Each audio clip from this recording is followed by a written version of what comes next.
Xin kính chào quý vị. Xuất khẩu cá tra Việt Nam trong tháng đầu năm 2024 đón sóng tăng trưởng từ hầu hết các thị trường chính.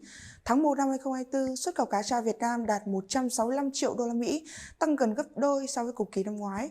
Trong đó, các thị trường chính tiêu thụ nhiều nhất cá tra Việt Nam đều ghi nhận tăng trưởng dương như Mỹ, Trung Quốc và Hồng Kông, EU, CPTPP.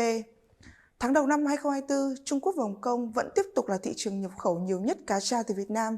Kim ngạch xuất khẩu cá tra sang thị trường này trong tháng 1 năm 2024 đạt 52 triệu đô la Mỹ, tăng gần gấp 4 lần so với tháng 1 năm 2023 và tăng 65% so với tháng 1 năm 2022. Giá trị xuất khẩu cá tra Việt Nam sang Trung Quốc và Hồng Kông tháng đầu năm 2024 chiếm 32% trong tổng xuất khẩu cá tra sang các thị trường.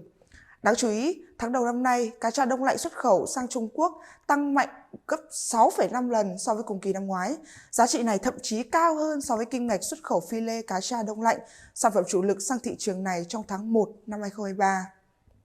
Tháng 1 năm 2024, Mỹ mua 18 triệu đô la Mỹ cá tra Việt Nam, tăng 83% so với cùng kỳ năm ngoái. Tháng đầu năm nay, Mỹ tăng nhập khẩu hầu hết các sản phẩm cá tra Việt Nam.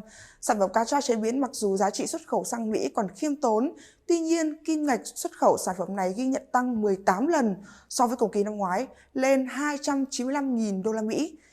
Thị trường này tiêu thụ hơn 17 triệu đô la Mỹ phi lê cá tra đông lạnh trong tháng 1 năm 2024, tăng 81% so với tháng 1 năm 2023.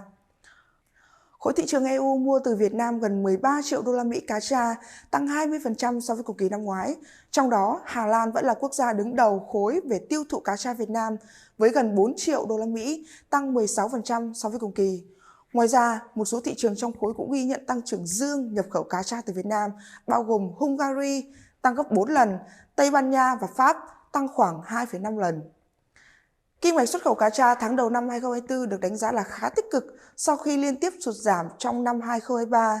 Mỹ và Trung Quốc sẽ là những thị trường có triển vọng phục hồi trong năm 2024 do tồn kho giảm và nhu cầu tiếp tục gia tăng. Lạm phát hạ nhiệt, khả năng chi tiêu tại Mỹ được dự đoán sẽ cải thiện hơn so với trước đó. Thị trường cá tra tại Trung Quốc dự kiến sẽ sôi động hơn nhờ các chính sách hỗ trợ thị trường bất động sản và kích thích tiêu dùng của chính phủ Trung Quốc trong nửa đầu năm 2024. Bản tin nhận định thị trường của VASEF đến đây là kết thúc.